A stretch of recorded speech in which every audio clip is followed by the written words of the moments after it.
राज्यसभा में रविवार को कृषि बिल पर चर्चा के दौरान हंगामा करने वाले विपक्षी सांसदों पर राज्यसभा के सभापति एम वेंकैया नायडू ने कड़ा एक्शन लिया है और उन्होंने हंगामा करने वाले 8 सांसदों को बचे हुए सत्र के लिए निलंबित कर दिया है। ये एक महत्वपूर्ण खबर है। निलंबित होने वाले सांसदों में टीएमसी के डेरेक ओब्रायन, आप सांसद संजय सिंह के अलावा रिपुन बोरा और इसके अलावा सैयद नजीर हुसैन, के रागेश, ए करीम, राजीव साटप, डोला सेन शामिल हैं। ये आप नई जानकारी सुन रहे हैं। और आपको बता दें कि ये जो विरोध हो रहा था एग्रीकल्चर बिल का, उसके बाद इस तरह का फैसला यहां पर लिया गया है। हालांकि कृषि बिल लोकसभा और राज्यसभा से तो पास हो गया है, लेकिन बिल के खिलाफ किसानों का प्रदर्शन आज भी जारी है। हरियाणा, पंजाब और दिल्ली के किसान केंद्र सरकार के खिलाफ सड़कों पर उतर आए हैं।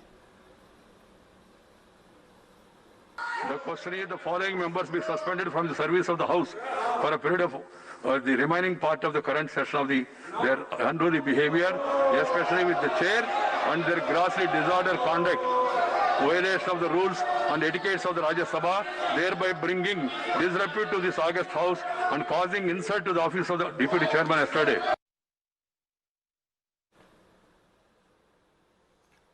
और इस बीच कृषि कानून के खिलाफ किसानों का प्रदर्शन लगातार जारी है।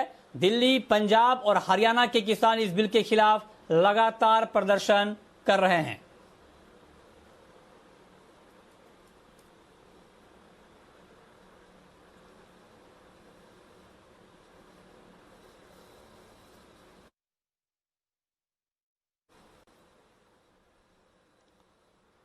इस बीच प्रधानमंत्री नरेंद्र मोदी ने एक बार फिर कहा है कि कृषि कानून किसानों के हित में है और विपक्ष भ्रम फैलाने की कोशिशें कर रहा है। बिहार के एक कार्यक्रम को संबोधित करते हुए पीएम मोदी ने कहा कि संसद ने देश के किसानों को नए अधिकार देने वाले कानून को पास किया है।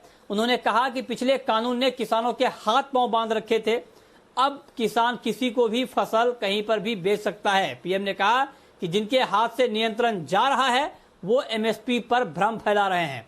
उन्होंने कहा कि एमएसपी जैसे पहले चल रही थी वैसे ही आगे भी चलती रहेगी, यानी एपीएमसी के सिस्टम में बदलाव से एमएसपी के ऊपर कोई फर्क नहीं पड़ेगा। ये बात पीएम बार बार कह रहे हैं।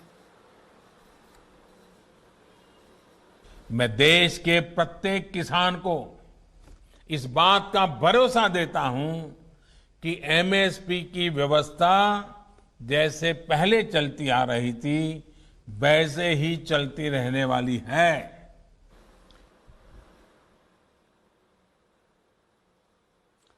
और इस बीच कृषि बिल को संसद से लेकर सड़क तक संग्राम जारी है। इस महासंग्राम के बीच विपक्षी पार्टियों ने राष्ट्रपति रामनाथ कोविंद से मिलने का वक्त मांगा है।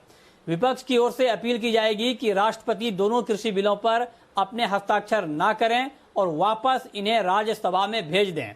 इसके साथ ही विपक्ष राष्ट्रपति को राज्यसभा में क्या हुआ इसकी पूरी जानकारी भी देगा।